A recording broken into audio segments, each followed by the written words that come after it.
Johnnie Timu! What's the legacy now? Obviously, your wife, your kids, you got one coming on the way. And so what do you see? Like, one, yes, is my faith, and two was the understanding. Like, I told him, how do you sort of like counterattack or just filter out everyone that sort of hates on you or talks bad or questions what you're doing as a business owner? And he said, man, fuck everyone. Fuck everyone. If they're not feeding your kids, why bother? And I was like, oh man, that's like something like you don't really understand. Like, yeah, if they're not gonna feed your kids, if they're not gonna pay your bills, why bother? Like, why bother? Why give them the energy or why give them the time? So just tell me what was going through your mind at the time, because it was a bit controversial. I think people took it the wrong way, that I was like this dad that just didn't care about his kids, that just left them at home. And I know I said providing was more important to me than being present. I build systems that when my next child comes, that I'll have that freedom. How's it been for you in terms of rubbing shoulders with these other people who want to be counsellors in your community as well? So and what's the atmosphere like? And even them, they're like, oh yeah, we've seen your work with Brown Pride, seen what you've been doing, good on you. And I was like, oh yeah, so what are you doing? I want to know what you're doing. They're saying, yeah, it takes so many meetings to get one thing done. I'm like, oh, I already hate this. I don't want to be here. I want to go home now. Yeah, I was like, oh, you know what, pull me out of the election. Mandate. Welcome to Mandate, where we navigate fresh perspectives and nothing is off the table. Tonight's guest needs no introduction. He has joined us at the table before from Tāmaki Makaurau. He is a man who is an entrepreneur. He, tell you what, the man has been here last time. It's been 3 years since he's joined us at the table, but the man has done a plethora of amazing things. He's in the community, and also this year, 2025, he's one of the candidates for Manarua for elections in council. And so please put your hands together for this man, business owner, entrepreneur, highly controversial sometimes, but also the man sticks on his own convictions and is not afraid to speak his mind, doesn't shy away from anything. Put your hands together for the man himself, Johnnie Timu! Thanks. Just remember the big intro. Yeah. Nice shot. Thanks for having me. Oh, man, Malo, love also. Hey, Talofa, love it once again also. And Johnny, like I said, it's been 3 years. 3 years since our last conversation on the podcast. Also, because there's been a lot of things that have happened, and a lot of changes within the span of 3 years. And now you're joining council as well. But before we even touch that, Johnny, what's been the new thing? What's been the brewing thing? But also, what has changed since last time? I think if anything, probably maturity. Like in those 3 years, like if we look back at when I came the last time, I was in a cast, and that cast was just from being drunk and volunteer and being dumb. And I think that's probably I guess a visual changes. I got no cast. I'm not being as dumb and young and volunteer with things I'm doing. So I think if anything, those 3 years is like, man, it feels like that was a decade ago. We last yarned, but I think it's just a lot's changed. I'm 30 now, but I feel like my maturity is way ahead of my time, and I just feel a lot more relaxed, a lot more comfortable. I think when we first caught up, it was still early days of Brown Pride. At that point, we would have probably been like 2 years into the building we're at next door, and now we're 5 years and we're moving to a bigger spot, a new spot, got a bigger team now. So a lot has changed in 3 years. But I think if anything, it's probably just the maturity and the growth in that 3 years has been beyond what I thought. I always thought it would happen like this, but I didn't think it would happen this fast.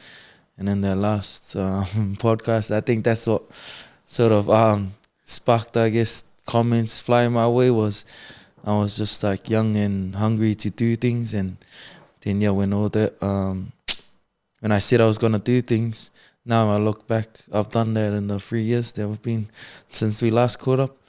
Definitely happened a lot faster than I thought, but I think it's just determination and hard work that helped us get this far. Man, I love also. And I remember that, and I remember coming to the gym at the time. I remember Johnny came, I thought, man, some people were just And that's just part and parcel, Johnny. You Yeah, get some yeah. people who are going to hate on you. You're going to get some trolls, whatever you say. It doesn't matter what you say. People just like you or not. And so I remember coming to the gym and I remember kind of checking on you. And I remember you say, hey, it's all good. You know, it's water for duck's back. And so at that time, because I know it was still kind of fresh, still young. And so just tell me what was going through your mind at the time, because especially for those who just didn't understand or got the gist of what you were trying to convey at that time, Yeah, it was a yeah. bit controversial. I think it was more like it was a new sort of kid on the block that was aiming to conquer the world, and it's like, you know, Polynesian culture is always told to be humble and things like that. But at that point, I was on a rampage. Like I wanted to just conquer everything I set out to do, and there was nothing that was gonna phase me. And yeah, like I appreciate the Usos for coming in and checking in on me.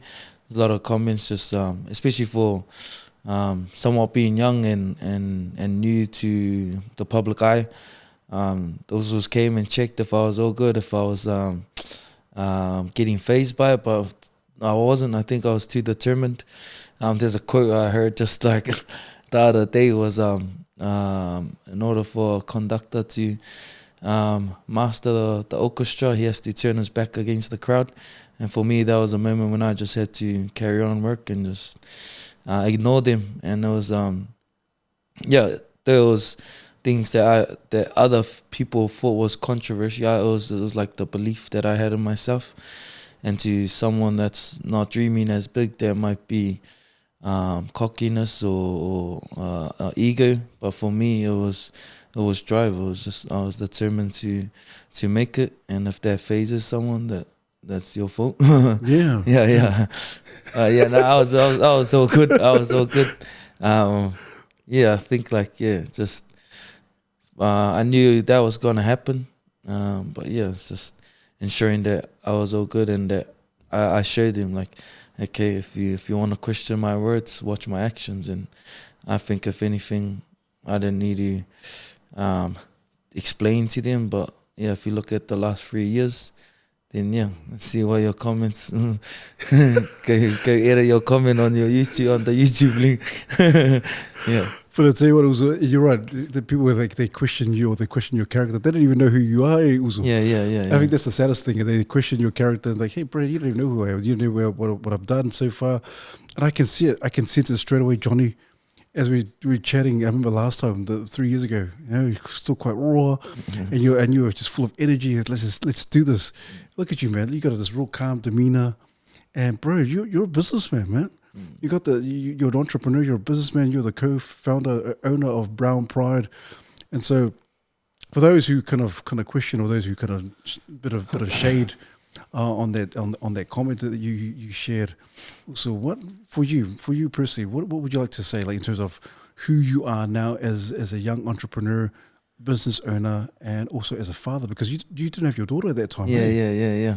I think one of the biggest points that got the sort of the most hate or traction on was around talking about I had to sacrifice a bit of time to be sort of just pushing and trying to provide for my family and trying to just work just to ensure that my kids had a future and that I could have time to relax. And there's now I've been blessed with my second child, Fia, my daughter, and I think at that point it's like the fruits of my labors, and it was delayed gratification. Like I had to sacrifice time away from my eldest, my son, to just work and just sort of be busy with trying to build Brown Pride to the empire it is.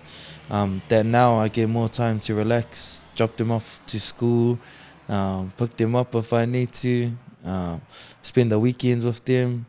Like it's all those little things that at the time, the outside eye didn't realize that.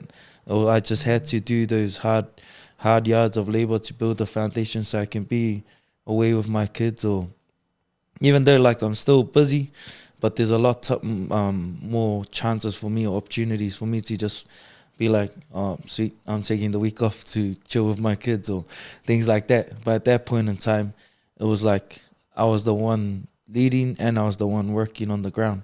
But now we got probably like close to 40 workers across. Like, so there's a lot more opportunity and freedom for me to be with my family. But at that point in time, I think people took it the wrong way, that I was like this dad that just didn't care about his kids, that just left them at home. And I know I said providing was more important to me than being present.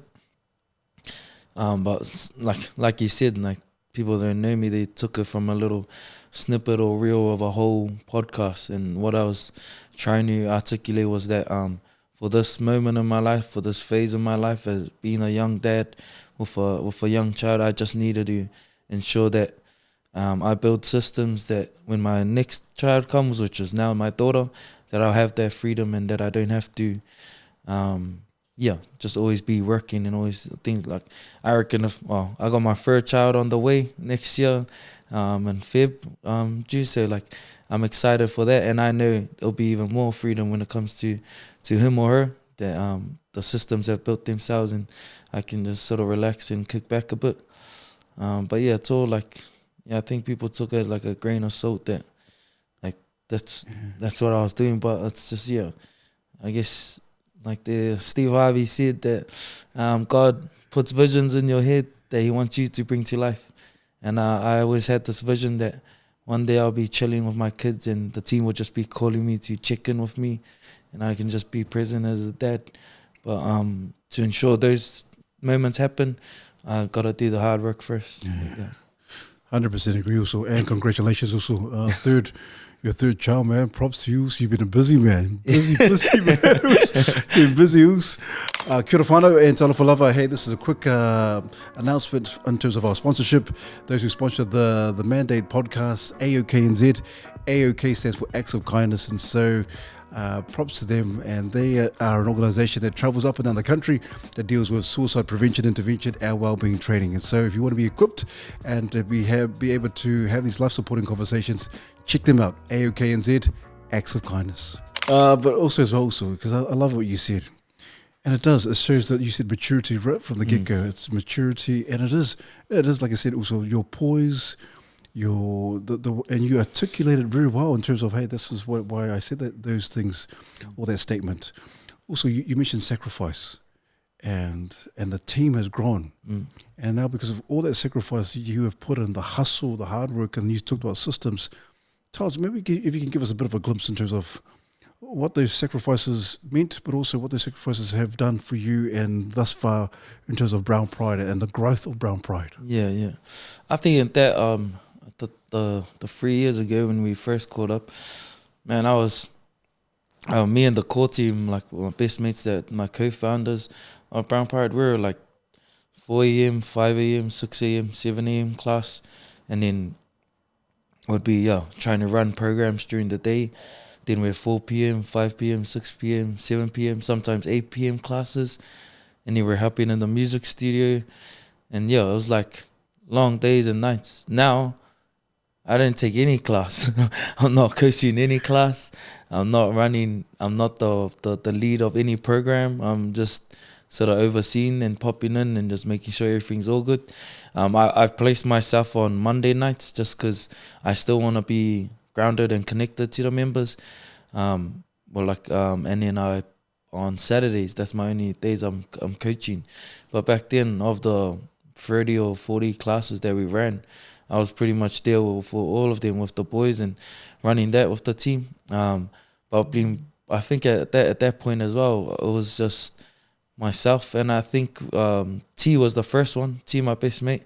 Shout out to my co-founder T. My right hand man. He was the first one we got full time there. Then we had Jai, merch man. He came. Then slowly, and now of the 6 founders, there's 5 of us working. We just had Tino from Australia come over. But our goal was one day once we're sort of sorted here, we can start them up in Brisbane. It's just. It started from just a one-man team and the boys coming in after their full-time jobs to now we're all working there, as well as other full-time staff that are with us or part-time staff and contractors. But at that point, 3 years ago, it was just, only one really getting paid was me and the boys, and we were just barely getting by. Even though we've grown and we're doing a lot more, like I mentioned earlier, there's dance tonight. We've been at school programs the whole day. There's a lot more hands helping with the job, and I think if anything, the team we probably could do it all. Like it's like being a jack of all trades but a master of nothing. So I think as money grew and as Brown Pride grew and contracts came our way, we're able to hire people that are masters of their craft. Like I could probably take a dance class, but it'll be Kaya. So it's like ensuring that we find the right people to run the jobs. But at that, in our early stages, especially our last podcast, I just had to do everything we didn't have enough money to pay anyone or do anything. But I'm blessed that our team and our members had faith that one day we'll be able to hire more coaches that bring more skill sets to the table, and there's diversity of ages of coaches or people that run programs or ideas. Like it wasn't just my ideas and the way I run classes. It was a bit of a stepping stone and phase to move away from being the front line. Like I thought, oh man, I'm the best at coaching classes, or I'm the best at running programs. But then you just like that's why I think burnout happens, is you think you can juggle everything, you can hold the world. And yeah, it was a bit of a switching phase, knowing that I'll be more managing than working. Like that was a phase that I was worried about. But man, when I stepped away and I trusted the process and trusted the team and just let God's sort of vision sort of unfold, then I saw what He wanted me to do, and I saw that He wanted me to go around and do things and look for different opportunities and help lead the team, and has more time with my family. That I'm enjoying it now. Like I'm a lot more relaxed and doing things I enjoy.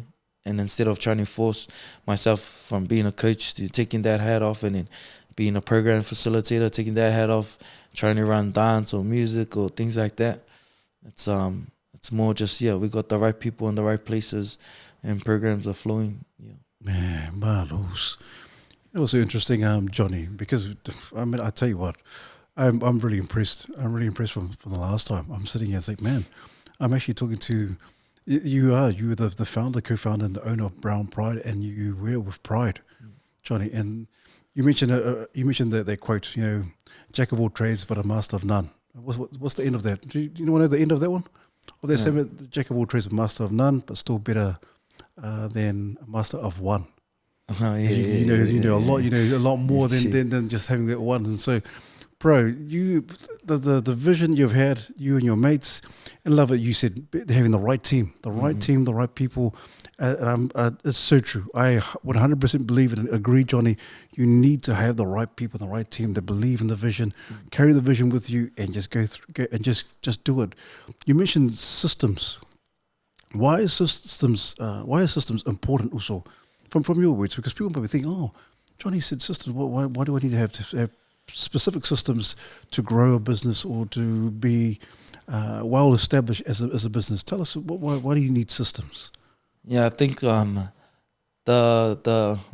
think your values as a team, like our team, they know our values and what we uphold, and then two is the systems on how they uphold those values, or how they facilitate programs and ensure that everything runs smoothly. Like the values, I guess, is the things that people don't see, but you should feel our values as a team, our teamwork, our hustlers' ambitions, and all those bits and pieces.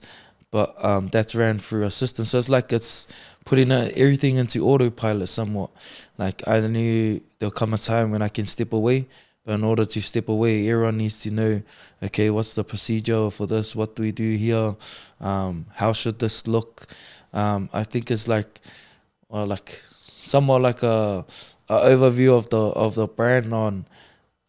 You should know how Brown Pride does a certain thing. Like this is Brown Pride's flavor, regardless who our worker is, who's that person in front of everyone.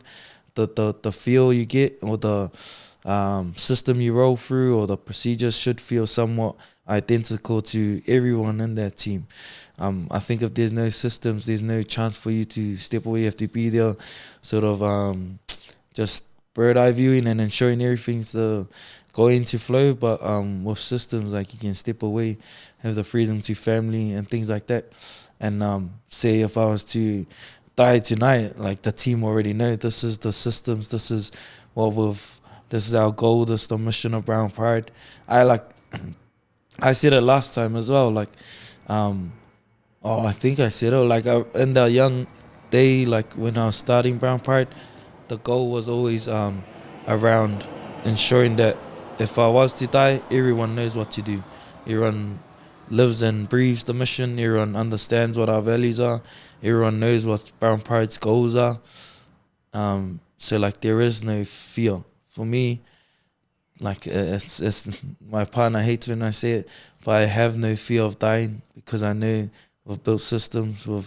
Everyone knows what the goal is. Everyone knows how much passion we've poured into Brown Pride, and they understand what the goal is, regardless if it's me all the way down to members or staff. Like they know how much Brown Pride means to the community and our people. So like I know they can carry out the mission.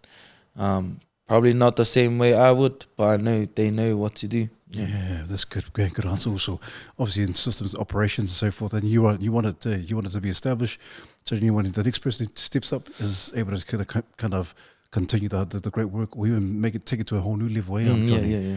And I like what you said, Johnny, because sometimes it is hard. You mentioned that early on, that hey, you felt like I'm the best coach, I'm the best trainer. Who's going to take over me?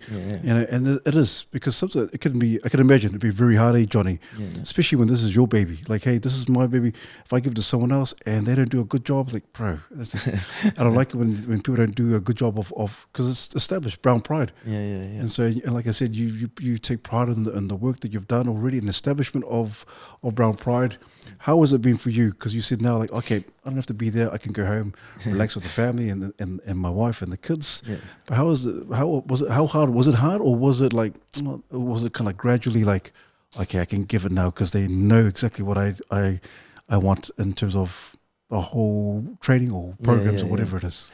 It was like you said, it's like your baby. Like Brown Pride, we like built from scratch, and I know like our core team, they've been there from the get-go. They know how much energy and blood, sweat and tears we poured into that place. So I knew they understood the value and how close I hold it to my heart. But like I think with most poly businesses, the first staff is usually your family, and they understand how much late nights you had and things like that. And I was happy to pass it over to anyone that knew me like family.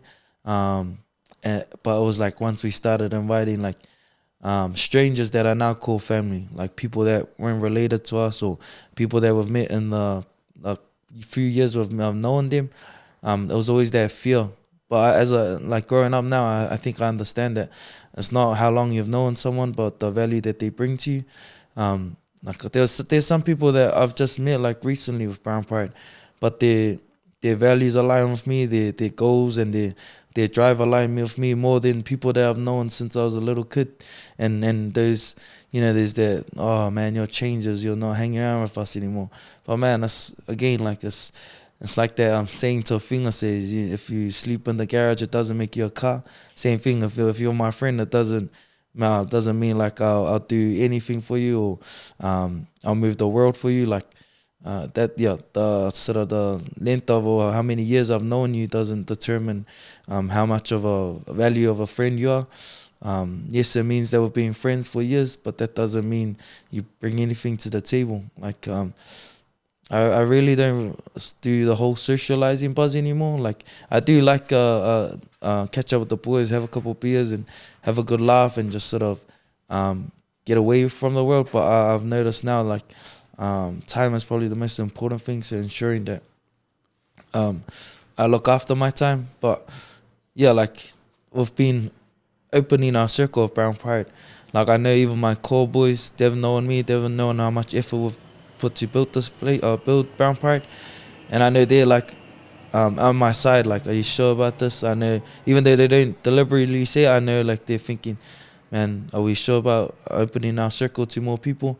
And I think slowly we've all sort of come to understand that, man, us six can't do everything. We're not good at everything. Like, yeah, as you said, we probably could do everything, but it'll probably be not to the best ability. So I think, it was like a slow progress of like trust, especially Like, you know how your group of friends are, there's different circles, but there's that inner circle that, man, those boys, like, I take a bullet for my core team boys, like, they're my best mates, my ride or dies. And like, for us to build Brown Pride, like, even though, like, I was the lead or whatever, man, people like one of the boys, we were having a beer one night, and he was saying, oh, so you need to stop saying that we built this, like, you built this, you done it by yourself. I said, nah, man, if it wasn't for the other 5 boys telling me, now we can do this, then that dream would have been shut down in 2017 when we were just like imagining Brown Pride could happen. So I always like give flowers to the boys, because it took like a good couple of mates just to say, yeah, man, let's have a crack. And now, like, here we are. And I think it was just a matter of slowly trusting that we could open the circle, invite new people, ensure that their values aligned, that their heart aligned. There's been some people that we've had to fire and let go of, or almost fussy, but I think it's like it's just I guess it's part of the journey. Like, if you're gonna open up the circle, there's the risk, and then there's the reward that comes with it as well if it plays out. But it was hard, but I think, man, blessed now, like, that with the team that we have now. Yeah, that's true. But it's hard because the lines are, Johnny, because when I think of Brown Pride, I think the same thing. Like, obviously, you got your mates and all that. Brown Pride, Johnnie Timu. And obviously, it goes hand in hand, Johnny? Mm-hmm. And I'm pretty sure that a lot of people think that same thing. Oh, Brown Pride, Johnnie Timu. And you're the face of Brown Pride also. And props to your friend for saying, hey, you're the main guy. And people might think otherwise, Johnny. But the cool thing about you, Johnny, is that your humility in terms of, you know what, I'm not. Yeah, I may have set up the vision, but it takes more than just one person to establish it and to grow the vision. I love it that you give flowers to your friends and so forth. You talked about trust. And I want to go back to what you said earlier on, just a few seconds ago. Trust and opening up the circles. Yeah. And I wanted to ask you that, but I think you kind of segued into that question. Have there been times where you've opened up the circle and you feel like, okay, our values align, and then you found out later on, like, damn, this is the wrong person. This guy was, or this person was like, a few times, like, we had our business course that I'm helping, like, new entrepreneurs establish their business, and they're asking, where else do you use your values? And I said, man, your values can be the do or end all of firing someone. Someone doesn't, like, and I gave 3 examples of people we had to let go, was because their values didn't align with ours. On paper, we can say, here you on the contract it says immediate dismissal for, like, not aligned, blah blah blah, and warnings or whatever. But for me, it's like the integrity of a person. Like, man, you didn't meet deadlines or things like that. We gave you warnings, or you're stealing from us. So, like, there's, like, been different things like that. But I think it was just our nature. Like, it got to that nature where we just carried on with work and sort of immediately trust those that were good at something to, like, oh, okay, you'll know what to do. And I wasn't really managing these individuals properly. Like, I was just sort of on the motorway. I'll chuck you, you do this job, stay there, and I'll go carry on. And just sort of, like, never ever imagined things to happen, like, like certain things that are on our journey to happen, just because we built everything on this whole concept that Brown Pride's a family. Like, family don't steal from each other, family don't put each other under the bus, family don't turn against each other and things like that. So we, like, always grew this whole understanding that nothing bad will happen. But, man, like, wherever there's good, there'll be bad. There's always a snake lurking in the grass. So, just a few incidents when we had to get rid of people that we trusted, that we treated like family, that we thought were family. And there's just a little, I guess, road bumps. So it's like, gotta just let it go and just carry on. Was it after you fussied down? Man, yeah, I think, man, if that happened in our early days, man, it would have been a hiding straight away. But I think, I feel like, yeah, and like, I know, like, for I always like, man, like we grew up like South boys, South Side boys, always like, yeah, it's not. I wouldn't say it's in our blood, but it's just like we're just our normal sort of resolution to everything was just violence, and I like it's like, man, this is not the way to fix everything. Like, I slowly realized you can't just fussy everyone you don't like. I think it's in our blood. Yeah, yeah. Even the comments on YouTube, I'm like, man, if this was like a couple of years back before I became a dad or before I became the face of Brown Pride, I would have been immediate fussies. Or even with the staff that we had to let go, like, man, if this was like a younger Johnny or like more immature, it would be immediate fussies. But yeah, it's just like understanding that, they say use your words, and I always didn't understand it. But yeah, slowly now as I mature, I'm like, oh yeah, that is true. Like, yeah, you can use your words to resolve things, or you can just ignore it and carry on, or find other ways to deal with issues. It doesn't always have to be violence. But yeah, as a young troubled youth and growing up, that's what I thought was the resolution to everything. Yeah. You know, I'm thinking, Johnny, because you and I both Lazelle. Yeah. You know, remember our motto? What's our motto? Fight the good fight. Fight the good fight. And so I think we forgot about the good, and we just said fight. Just fight. Yeah. Wrong fighting. Yeah. So it seems like that. And I think, if you look at the last podcast we had 3 years ago, like I had a cast on. Like, I'm not saying that I don't ever be violent or like, man, I think that was probably the last time I had a fight, was that little incident where put me in the cast at the last podcast. But yeah, man, back in my teen years, it was like common, like a every week sort of thing. Like a lot's changed. I think now, like, man, sometimes when we catch up with the boys and laugh about stuff we done when we were younger, I'm like, man, I don't know. Sometimes they know how we're still alive, or how we still got 2 hands, two legs that work, functioning body. Because some of those stuff are just wild stuff. And I tell you, so you come a long way, man. It's just some good stuff that are happening, and you've taken it to a whole new level, Johnny, Brown Pride, and all these things that are happening. 40 people have just come on board, and I see it. You're probably one of the guests I see mostly almost every week, Johnny. Obviously, always crossing paths. Johnny, you mentioned values and adding value. What's the number one for you? What's the number one key in terms of your value that you uphold the most when you're working with people, or when you're wanting to align with other people in terms of partnership? What's that value for you also?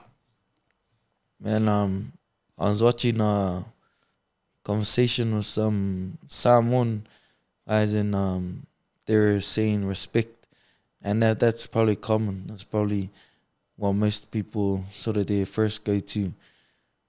And I'm not saying I'm disrespectful, and it's probably controversial to say, but man, respect is something I don't put at my forefront, not at the top. I think there comes, of course I respect my elders. I respect all those that deserve my respect. I'm not giving respect to everyone I meet. Like, of course, I'm humble. I'm humble in the way I approach someone, or the way I connect with someone. But depending on how they treat me, then I'll give them my respect. I don't go first and meet someone and immediately give them my respect. I think that's a way a lot of our people get sort of stepped all over, is they give too much respect. And I think if you put that at the forefront, it jeopardizes your opportunity to just sort of shine your light. Like, it's not eagerness, it's not cockiness, it's not arrogance. It's just ensure that you're respected before you give your respect out to others. I think my value I still uphold, and that I've really connected to, is probably my faith. Faith that there's a God that makes everything happen. Whether it's big or small, I used to think that it was luck, but I understand now. One, it's hard work, but that hard work didn't come about without God. And for me, that's probably my biggest value is faith. If I feel God is telling me this person is being disrespectful or respectful, then I take it like that, like I treat it like that.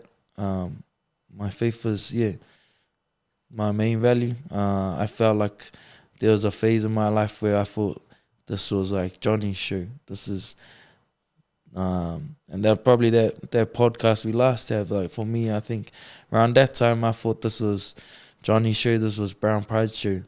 But I've come to a realization in the last couple of years that this is God's show through Johnny. This is God showcasing what He's capable of through myself, through Brown Pride, through our team.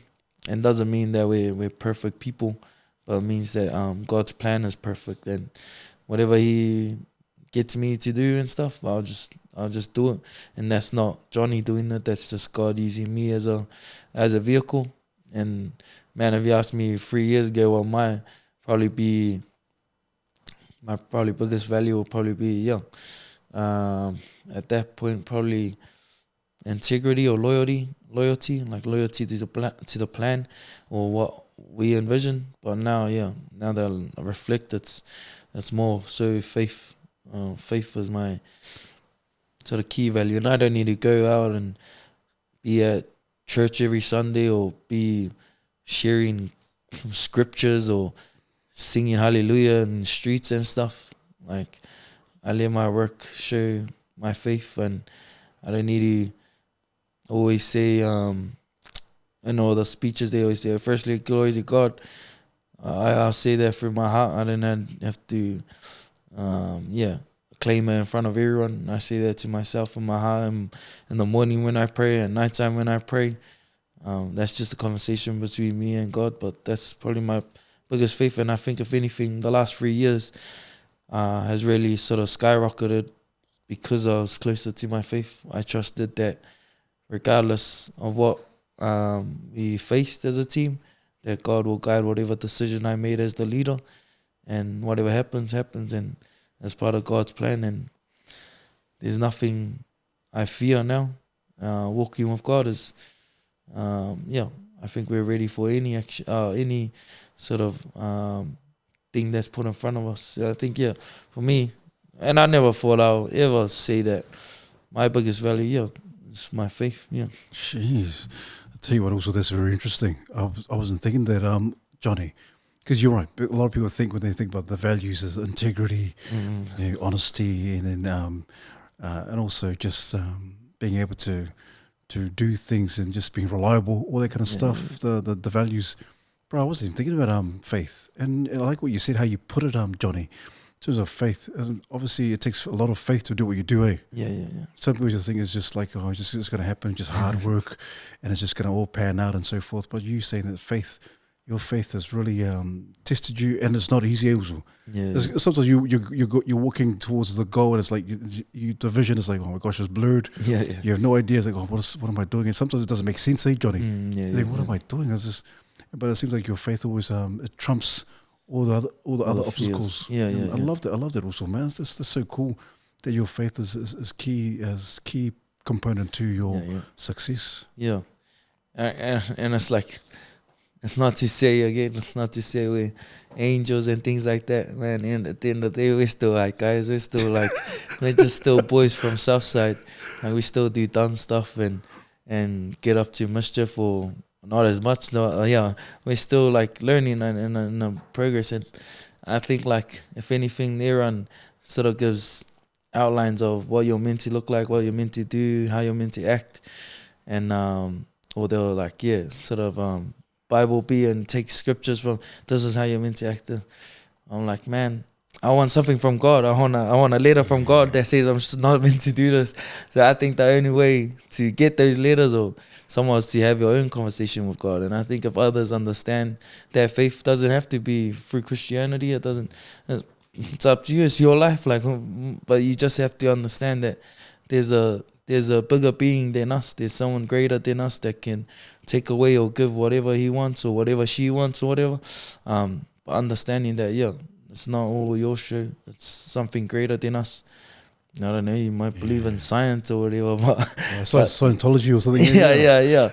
But just understanding and having the respect that there is something greater than us, And I like that take, Johnny, because sometimes people think, they're like you said people can quote scripture and say this and that and God's this, and then they could be the person that doesn't jump out in faith, eh? Yeah. And they know a lot of stuff, and say, but you're not doing it. And so, And what's the scripture says?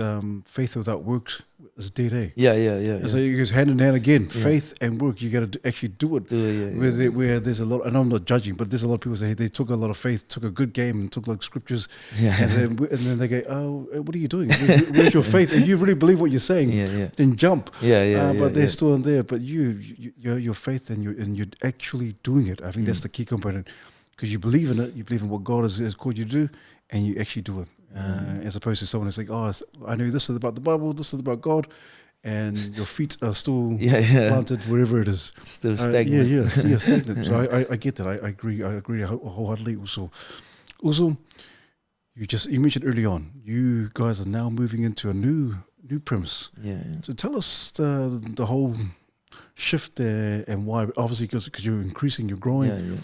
What's it like? How exciting is that for you to get out and move into a new premise, so to speak? It's those like pinch yourself moments. Like, man, I think the safest or most financially stable thing is to stay small as long as you can and try cut costs and things like that.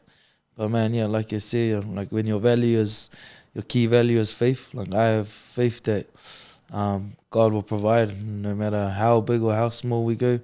And it's the spot that we're moving to is bigger, more costs, more overheads, more things like that. But again, that comes with opportunities as well. So I think if anything, we're excited for the opportunities that come with it. And just looking at what's going to happen, I guess, is I think it's just understanding that we've 6 years since we started, that it's time to sort of challenge ourselves and do something new. Man, also, it's exciting. It just goes back to your faith is again. You go to a whole new level, brand new heights. Also, not just that, because you've been very busy. The business has been expanding. You got more people who've joined the team, moving to your new premise. Also, and also in the mix, you have now joined and you decided to be one of the candidates for Manadua, candidates to be in council for the Manadua area. Also, tell us, how did they come about and why? Why okay, I'm going to put my hand up and put my face out there and be in council. I think with the growth to a bigger spot, that comes with the team. At the same time, like I said earlier, the more that we have our team, then the less that I'm doing. Like I just feel like, man, so what am I? Even though I'm managing them, I'm like, man, I wanna challenge. I want something to like give me that same thrill that I had on that last podcast we had. I was so eager to get stuck into Brown Pride, but I needed that flair again. I needed that sparkle, just something to sort of like push me to my boundaries or push me to uncomfortable spaces, and one, I guess, going to the bigger spaces, one thing. But then again, it's like, man, we got a whole team that doesn't like I'm barely on the ground or front line. So I was like, I need a challenge for myself. And a couple months ago, like our work with Brown Pride has got to that level where now we're like working with government agencies and things like that. And then we been visiting Wellington, or like going back and forth with ministries or whatever, and I have a cousin that's part of the government, Barbara Edmonds. Shout out to her. She's massive inspiration for me, knowing that she was just like me, just young Samoan kid, just trying to have a crack.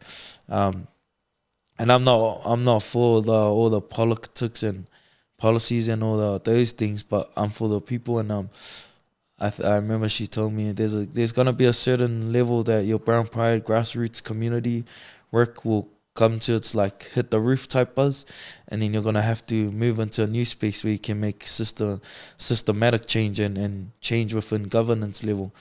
And when I went to Parliament, I was like looking at just how much, I guess, like, not to sound woke or anything like that, but just how much control they had on things we were able to do, and or had to guide everything within. And when I came back, I was like, man, I think I want to do that for my own community, just help sort of shape what's going on, be at the table. I think if you're not at the table, you shouldn't be complaining. So I looked at the managerial board, and like, man, majority of Clinton and Weymouth was all brown people, but on the board was like majority of them were Balangi people, and it's not anything against them, but man, we gotta represent who you're representing, and I didn't see enough sort of Polynesian representation at that table. And then for me, I felt that was God's like little nudge, like, Tilly, go have a crack. And I just put my hand up, and I was like, oh yeah, let's do it. That also came with the encouragement of Xavier, who's been helping us with things that we've been doing. Xavier is part of ministry team, and he came to me last year. And again, like, man, he's added so much value to our team, even though we've only known him for about a year or so. And he came and he said, oh, I love what you're doing with Brown Pride and stuff, but have you ever thought of moving to local board? I think you could make some proper change and on that level. And I thought he was just a crazy dude. I still think he is. But when he said, and X was encouraging me and says, he was like, just do it. Just like, if you really want to make change, they'll be there for your kids. Like, he was like, the thing that he said to me that made me, I'll do it. Cause we live on Rewa and Burbank, and there's a park near us, and it's ugly, man. And then Zay said to me, the local board, they can make better parks for your kids, and your kids are growing up. I can't even walk them to their park because it's ugly. But when he said local board can make the parks better, I was like, oh yeah, if it means that I get to make a cleaner park or a nicer park for my kids and the kids of Rewa, then yeah, I'll do it. So I put up my hand, and it closed like on a Friday. On a Thursday at midnight, I done it. I signed up. I was like, yeah, let's do it. Let's go all in. Even though he sort of gave the idea in the last year, and like took me all these months, he just keep like sort of pushed me. Are you gonna do it? Are you gonna do it? And I just finally made the decision. But I think if anything, it's just, man, regardless of what happens, I'm not too phased. I don't need I know there's other guys, they need the title to do the wing on the ground. But regardless whether I get in or not, I'll still do the work. I'll still be out here in the community doing what I need to do. And if we get in, or if we don't get in, if we don't, man, at least there's brown kids that saw a brown guy like me on billboards around Rewa or on this local board stuff. At least they you can't be what you can't see. They can see just a normal brown kid that's having a crack. So hopefully it encourages them. I think like me looking at my cousin that I grew up with, that, man, when she's away from all the cameras and all the beehive and stuff, she's just like me. She's just the chill Samoan. For me, seeing her there, I'm like, man, so that means I can do that here as well. Like, so I think it's just trying to showcase that, man, you can be a rugby player, you can be a business owner, you can be whatever you want to be. And if it's not me, then hopefully it's the next kid that comes up. Man, props to you also. I think props to you for, first of all, putting up your hands and say, hey, man, I want to try this, I want to do this, not only for yourself, but also more so for the community and for your kids as well.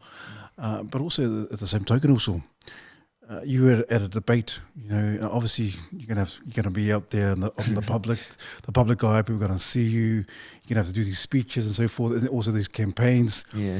And I saw it on Instagram, I saw it on IG that you had a speech, and then you had other people who were there as well, who are candidates as well. Yeah. How's it been for you in terms of rubbing shoulders with these other people who wanna be councillors in your community as well? So, and what's the atmosphere like when what are you gauging from the other people? You feel like this is the real deal, as opposed to I'm just here because I want to build my profile. Yeah, I think, man, you take a look at Samoan politics, like, at the moment. That's just ugly. It's like, wow, it's makanga as for us as Samoans. Even people overseas are somewhat getting so involved in it that it's like a lot of controversy and it's ugly. Well, that's the same at local level. Like, man, just sitting at that, there's sort of meet the candidates or the debates and stuff. Like, man, these guys are adults and acting like little kids, like arguing like little kids is like silly. How do you expect everyone to be peaceful in Manurewa if these guys can't even get it right? I was just sitting there like, cause I'm running independent, like they like got their own. These guys got their own policies. These guys got their own policies and way they go about. I'm just like, man, like, why do we need parties or leaders if our main focus is the people? Like, those guys should be dictating what we're doing. Our community's voice should be the things that sort of sort of map out what our policies are, not each other, not a party, not a leader. Yes, it's good to move as a collective, but doesn't mean like what you say goes. It should be prioritizing the people's. I think it's like a matter of egos or whatever. There's too many chiefs, not enough Indians. I just want to be an Indian, do the work. I just want to do the work. Whatever the work is, I'll do it. I'm not keen on this person barking orders, this person barking orders, or all the different ideas. I just want to hear what the people want to do, and then sweet, let's do what they say instead of making it complicated. I think with politics, a lot of us just complicating and making big words out of freaking simple tasks. Like it's like you look at Riwa, it's nothing flash. Or anywhere, like there's nothing like flash about it. So why we gotta complicate everything and make everything so flash and complex? Just keep it simple, keep it basic, and do the do. Don't just all these. Like you said earlier, there's a lot of people that just talk about things, but man, I just there's a saying that Zaves told me. He said, make sure it's not all hui no tui. Make sure we're not just meeting like all these local boards, like they always meeting and stuff. And I'm like, man, just do something. Let's go and do something. Get off the table and go do something. And because like a whole side sort of effect that I didn't realize. I didn't even know they got paid till I signed up, and I said they got paid, and they're like, some of them are on 6-digit figures. I'm like, silly. No wonder these guys love their job and just want to sit at their job and have meetings. I'm like, if I get in, that's a blessing, but I'm not in it for money. Like, I'm just like, oh yeah, that's a blessing. That could help our family, that'll help Brown Pride. But I'm sure some of these dudes just camping on there because they like the paychecks and whatnot.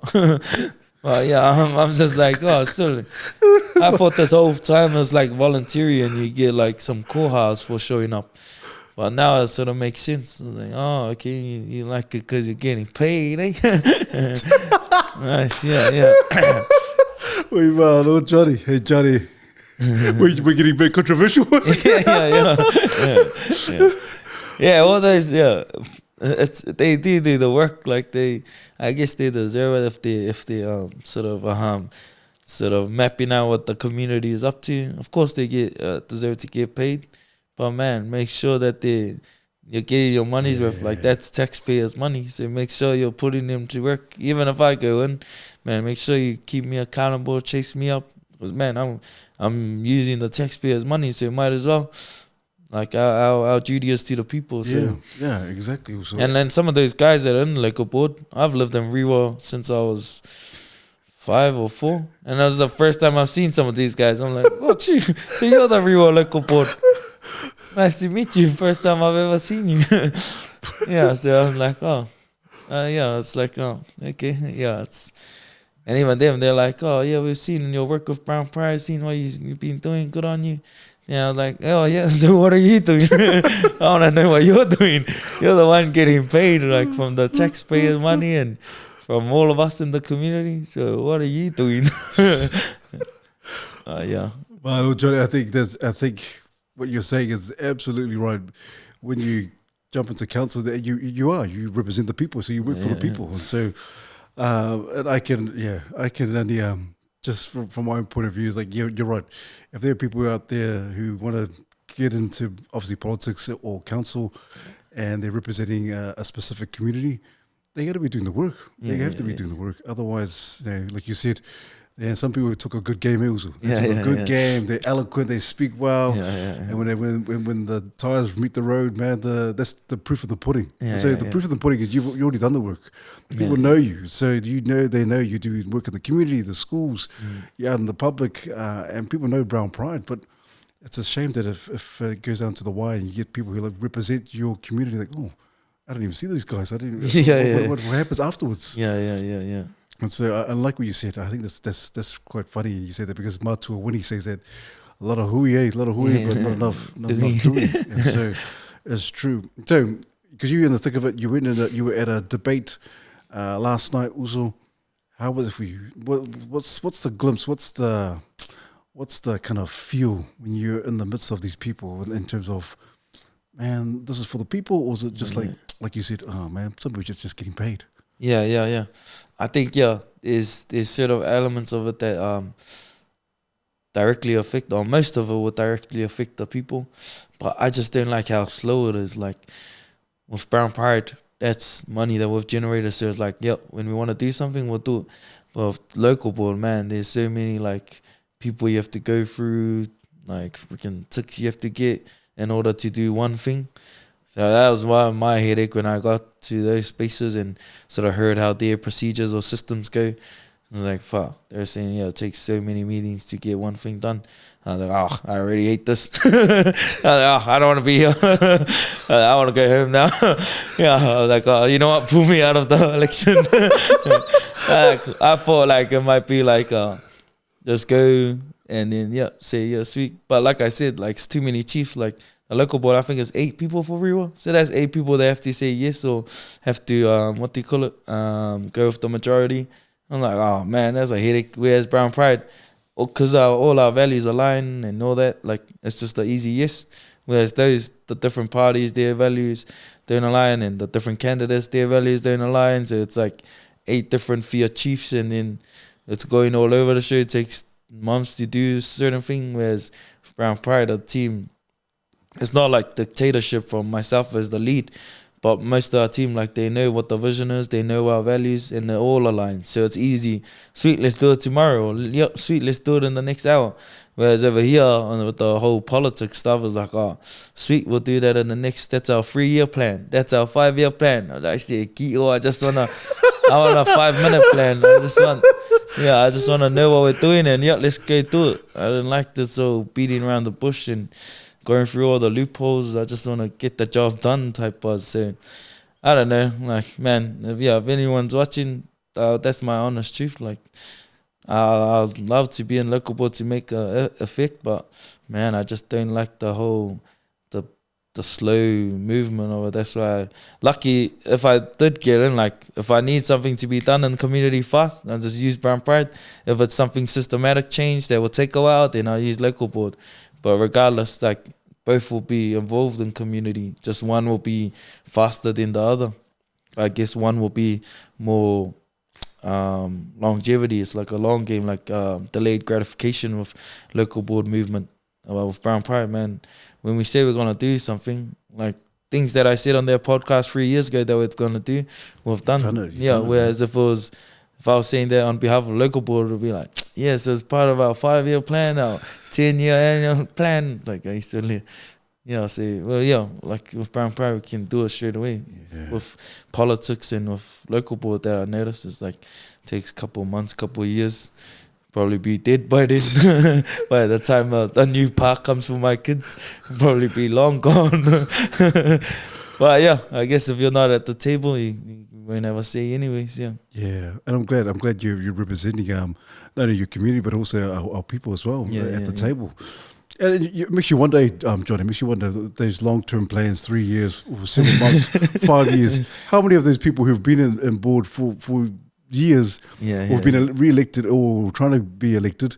How many of those plans have eventuated? It makes you wonder, do they ever eventuate, or do they follow up with Yeah, that's at that debate, man. It was funny. Like this Goinga pulled up and like said to the guys that were in the party, "You haven't done this in your that you had in your annual plan." And I was like, "Ooh, this is good. This is good. Yeah. Expose them, because you know when you're not aware of those things, you like that's not until someone sort of brings it to the light that you're like, oh yeah, because when this Goinga got in front and exposed, like, yeah, the man, like that's what we're meant to do." But yeah, you only know what you know, and I didn't even know like that these guys didn't, do some sort of financial, the reports or something that's meant to go public. And it wasn't until he said, I was like, yeah, just those FAOSA ones. I keep saying it, brother, keep saying it. But little did I know, I was trying to educate myself. Like, oh, shoot, these guys been doing this plan for ages, haven't done anything. I was just also in Takoinga. Say it again, bro. Say it again. Yeah. Oh man, it is a privileged place, Johnny, because the public guy's on you, and if you say you're gonna do something, you better damn do it, because people like that guy. You said that man turned up, rocked up, and said, "Hey, you said this didn't happen. How long has it been?" Who knows how long it's been until whenever. But I like your attitude, and I think the most important thing, Johnny, is that you said regardless if you're elected or not, you're still gonna do it. Where some people, if they're not elected, oh well, this is how it goes. I'm not gonna do anything. So it's all right. Someone else can, whoever that person is, they can do it. But I like it, the energy you bring is that, no, I'll still do it regardless. And so what's the hope? What's the hope in terms of, and what are you kind of gauging? You're gauging people like I got a really good chance to win. Yeah. If anything, I'm just moving on faith. Just if it's meant to be, it's meant to be. If God blesses the opportunity, and then it's meant to be. If God doesn't give me the opportunity, and He's probably keeping me away from a table that He thinks is a waste of my time. So I'm sort of just letting it play out. Like cause Zaves is the campaign lead for it, and like T knows, my close boys know, my family knows. Like, it sounds bad, but I really don't care if I get it or not. Like, cause I know that I believe on faith. Like, if it's meant to be, it's meant to be. And like I said earlier, regardless whether I have the title or not, I'll do the working community. So I don't need the title to do the work. But I think if God makes it happen, then I guess He wants me at that table to make systematic change. But if God doesn't make it happen, then I guess He just wants me to stay on ground and just do what we're doing on ground level. I'm not too. It sounds right. Even with at that debate thing, I stood up and said, to be honest, I didn't even want to be here. Like, I don't want to be here. I'd rather be out there doing some work or doing something. Like, I feel like. I was like, I just was honest with them. I was like, I didn't like this whole meeting stuff, networking shit. I'm not like into the whole politics. I'd rather just do some work. Like, I didn't, like I can yarn for days, but it doesn't mean like I want to yarn with these guys. Like, I don't want to yarn with you guys. Like, these are politics and stuff and doing this all for sure. I'd rather be out there in the trenches, in the dark, like doing the work, just doing something. Even though like people see our work on social media and things like that, it's more just part of business. It's what we need to do to ensure funders are okay, or ensure community know where our programs are and things like that. But if anything, I'll do it with no social media. I'll do it just because I enjoy it. It gives a good feeling to the heart that you're doing something good. Especially with the background we came from, like that's why we do community work, because we didn't grow up with much. We didn't grow up with all the money in the world and things like that. So when we get the opportunity to give back to the community or to the young ones, man, we're first deal. It just happens to be that we have to do it on social media and we have to write about it and stuff like that. I think it'll be cool. It's one of those things. It's a cool to have, but it's not a need. I don't need that, but it'll be nice to have. Yeah. Bro, this is where you kind of do that segue. It's just say less also, because if you heard this, like I didn't even say to put doing a plug in there also. If you just heard that, what Johnny just said, bro, you're from Rewa, bro, the man just said it. The man just said, hey, and speak from the heart. So vote. And vote. People out there, vote for those who want to be at the table. You think that people who are going to do things for the community and do a good job and actually do it, keep to their word. So, bro, man, that was really good, Johnny. And so, Nice. I'll ask Danton to do a plug-in for. Yeah, it was like 22%, I think. The last local board election, 22% of Rewa voted. That's Jeez. kaya, like that's less than a quarter. But then at the same time, I was like, I had to put up my hand. I didn't really push my family to vote either. And for me, I just looked for the first Islander name and just took. I didn't really look into it. But now that I'm amongst it and I'm more knowledgeable about local, I know how much effect it has. So I'll play my election and voting more seriously. And even my family, they sort of understand now. Especially having a cousin in parliament, it's like, oh yeah, now we know that it is impactful to what happens in community. But yeah. Hey, man, all levels. So what a topsy-turvy 3 years, also. It's just been a crazy 3 years. Yeah. The last time we chatted, and then, man, a lot has happened. And look, in the electorates as well. And so I tell you, so I tip my hat off to you because, man, as young as you are, and it seems like nothing phases you, Johnny. Nothing phases you. You're just full of gusto, and there's a fire under the belly. You just keep going. Obviously, I'm assuming it's your faith. You just gave my faith. I just keep going. I don't care, and just there's no fear. You mentioned it several times. There's no fear. There's no fear. I'll just keep going. Also, and I always ask this, and I want just to kind of wind us down. As our Talanoa, what is it? What's the legacy? I'm not too sure if I asked you first time. Did I ask you about legacy the first time? I can't remember. Maybe, yeah, maybe.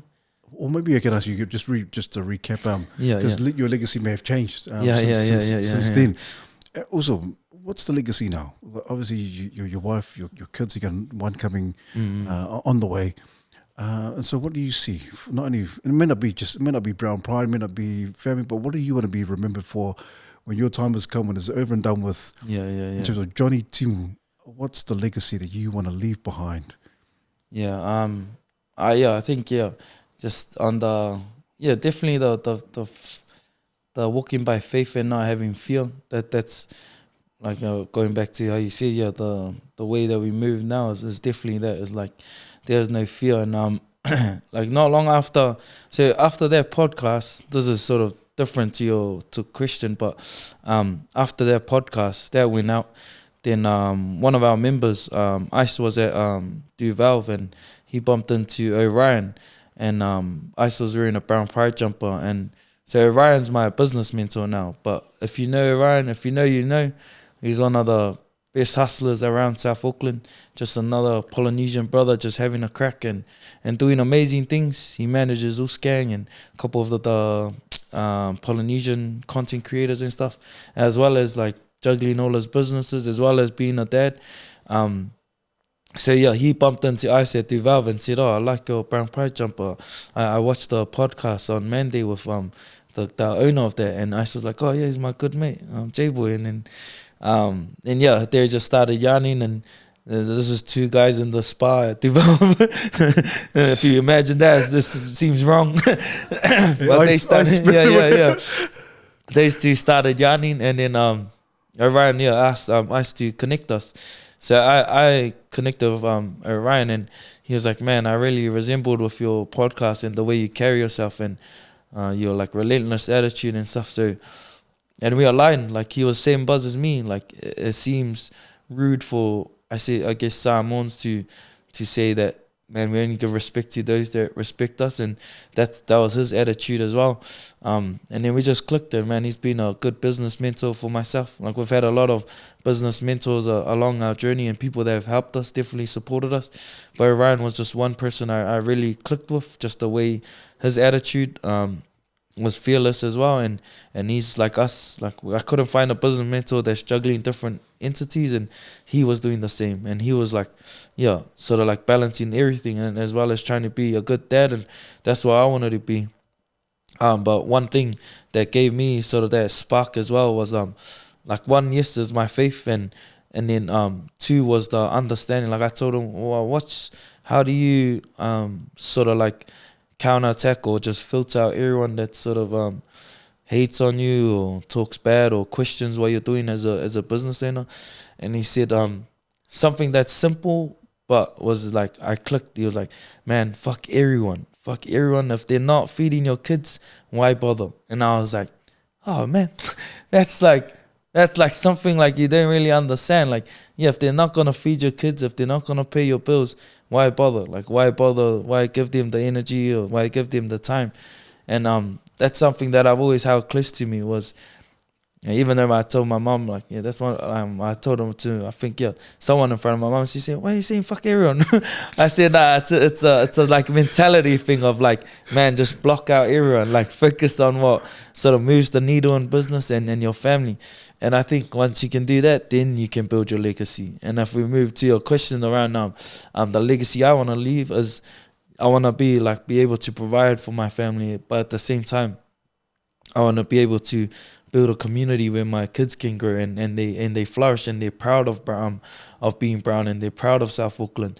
I want that there used to be and I don't think it's dying down. I think it's just sort of had its phases of up and downs where people weren't for me, I wasn't proud to be brown when I was a kid because I seen the white kids at primary school. They had the nice lunch and they got I got invited to a Palangi kid's birthday, and he had his own room, he had his own bed, he had his own PlayStation, he had a cupboard of snacks and cheese and crackers and all that nice stuff. And all my Palangi mates at primary school, they just were all had the nice shoes, had the nice school bag, full lunch box and stuff. So I always admired them, or I always envied them as Palangis, and I wasn't proud to be brown. I was like, and we were squashed into one room as a family, or sleeping in my mom's car, or just mixed sort of Polynesians home. But for us, that as kids, that was normal until you seen other kids with different families and stuff. So I wasn't proud to be brown. Whereas now, I want my kids to grow in a community and grow in a space where, man, they're so proud to be brown. They're so proud to be from South Auckland. They're proud to be from Manurewa. They're proud of their family and their heritage and being Samoan. I want that to emulate, or I just want that to flow through every kid that grows up in South Auckland. There was one, I remember as a youngster, the goal was the other South Side people was, man, I want to make it out of the hood. But for me, it was, man, I want to make the hood. I want to make the hood where you want to be. I want everyone to envy, man, everyone that lives in South Auckland is so lucky. Whereas now it's the whole concept or the whole narrative or stereotype that, man, I can't wait to make it out of South Auckland. But for me, this is home. I love this place. Other people might not feel safe here. I feel safe here. When I go to North Shore, when I go to town, I'm like on the edge, man, what's gonna happen? What's gonna happen? Whereas others, when they come here, they think that happens here, and people can say what they say, but it's sort of like brown pride. People say, why is your gym doing so good?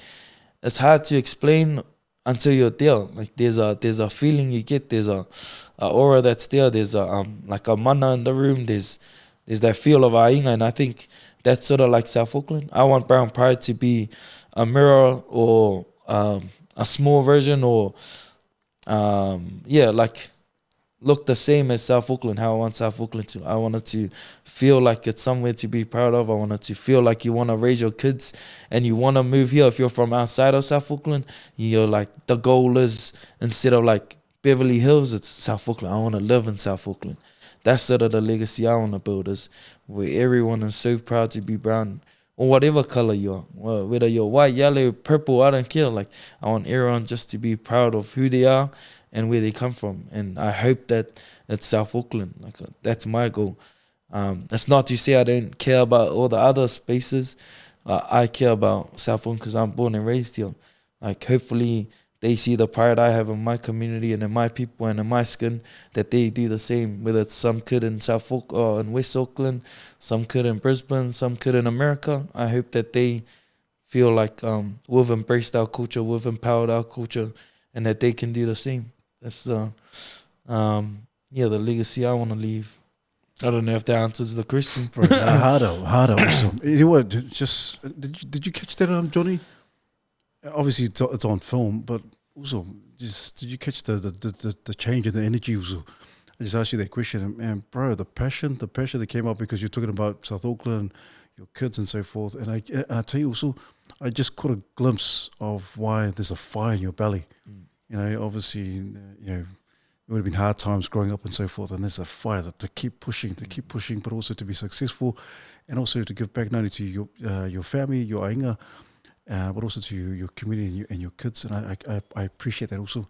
And I got that, I caught one of your passion. I can see it. I mean, man, you just went, the thermometer just when you start talking about, man, just, man, this is why I do what I do. Yeah. And I respect that also. Respect. And like you said, I love what you said. Respect should be earned. You can't just respect someone, otherwise they just got to step all over you. But I get that also. And I mad respect for you also, but also mad love. I've seen the progress, I've seen the changes, and I see the successes also. And that cannot be questioned.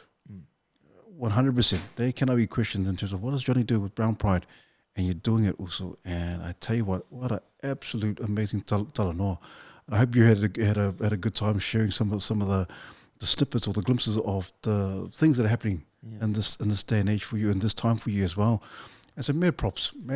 I wish you nothing but the best for the elections. I know it's October. When is the October the last date? Yeah. It opens up 9th of September till 12th of October, I think. Yeah. Cool. And so if you want to do a plug-in, Johnny, because it seems like you did several plugins, but yeah, do a plug-in for that date and for people to get up and vote. Man, yeah, I encourage everyone, if you're in Auckland, local board elections is happening. Board elections start on the 9th, I think next Tuesday, 9th of September, and then finish on October the 12th.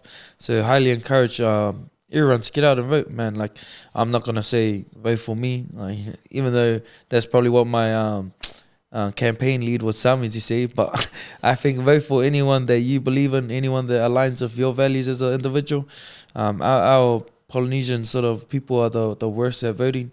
So I think, get amongst it. Like, we can't kamumu and complain about things that are happening in community if we're not willing to get out and vote. It doesn't take long. You just have to pop into wherever the voting is, or they'll send the voting papers to your mailbox, and then just fill out those and send it back. But again, just find someone that aligns with your values. You can see on the website is like candidates sort of blurbs on what their focuses are. For me, my one's just around sort of empowering our people, giving them more upskilling to get higher paid jobs, especially in Manariro. And then 2 is just a more welcoming Manariro, trying to get pride in our places like our Clendon shopping mall, our South Mall. Man, South Mall's dead as, but just trying to bring pride back into Manariro, making it welcoming for other people. And then my third focus will be just around activations, just trying to keep our youth active with programs, with exercise, whatever it is. And the more we can keep our youth active, then the less sort of curing of crime or things that happen on the end of the spectrum. Whereas if we can cure early, we can keep them busy, keep them off the roads. That's my focus. So I think get amongst the voting. Wherever you are, in Auckland, you can all vote and have your say. Lord love our hey, please do go out to the ballots and vote. But also, we always give our guests the last words of encouragement to the viewers and the listeners. Johnny, anything you want to say to our men? I think if anything, just thanks again to the team at Mandate.